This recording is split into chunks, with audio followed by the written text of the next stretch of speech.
The 2019 financial year was particularly challenging, so I was delighted that the team came in at $505 million of EBITDAF, which was $10 million ahead of guidance.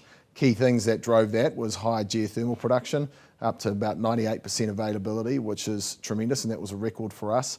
Also working on efficiency gains throughout the business, so we've held operating expenditure flat for 6 years in a row. And at the net profit after tax level, there was a significant boost provided by lower interest costs, but also the sale of Metrics, which we'd owned for 20 years and added value to, and got a gain on sale there.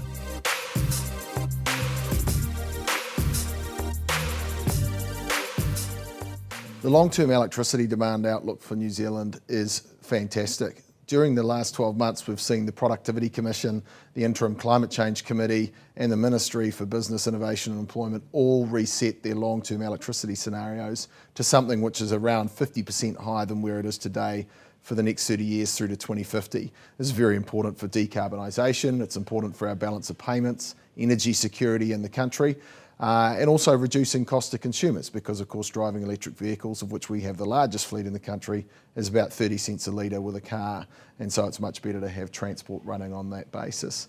So to put that into context, that 50% expansion over 30 years means building the Turitea wind farm, which we just announced in March, for $250 million near Palmerston North, one of those every 9 months for 30 years. And so there's a lot ahead of the sector in terms of long-term growth, because electricity genuinely is the solution, not the problem now.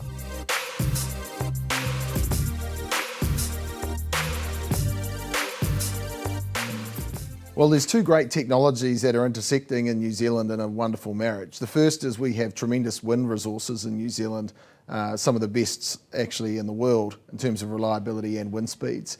The second technology, which is receiving a lot of focus, is to do with electricity storage, which enables transport using electricity. So electrified cars, we've seen Ports of Auckland announce they've purchased the first electric tug, which is as powerful as the most powerful one. We're seeing it in electric scooters, electric bikes, and indeed electric planes, probably for all domestic flights. Norway said all domestic flights have to be electric by 2040, for example. Well, we're a 100% renewable electricity generator now, and we've got some more renewable generation to build into the future.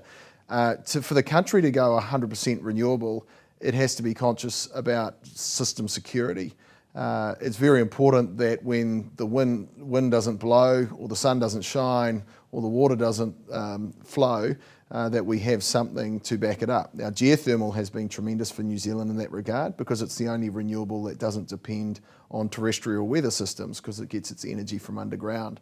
But if you want to keep energy reliable for consumers, and reliability is very important to them, if you want to keep it as renewable as possible with the lowest carbon footprint for the whole energy system, and you want the costs to be good, particularly for the most vulnerable consumers, then you can't go for 100% renewable electricity, because that just makes electricity too expensive.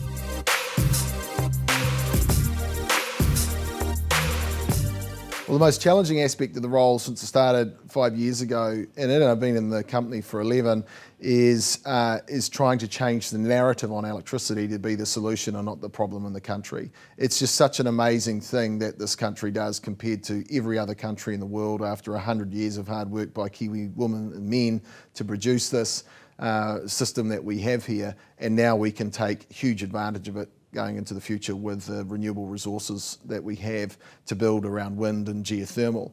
So the narrative on electricity and the opportunities for it has been something we're working on extensively.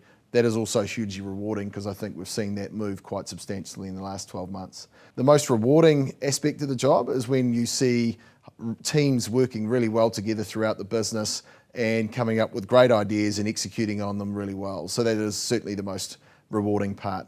Great teamwork.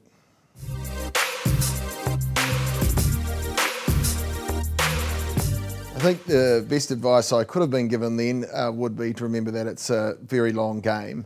I think I've cost myself more money by taking off positions too early and not enjoying the long ride and keeping the beater up by taking them off too soon. I guess being patient and letting things run with a good investment professional would have been a better way for me to go than feeling tempted to touch positions too quickly and and without giving it due thought.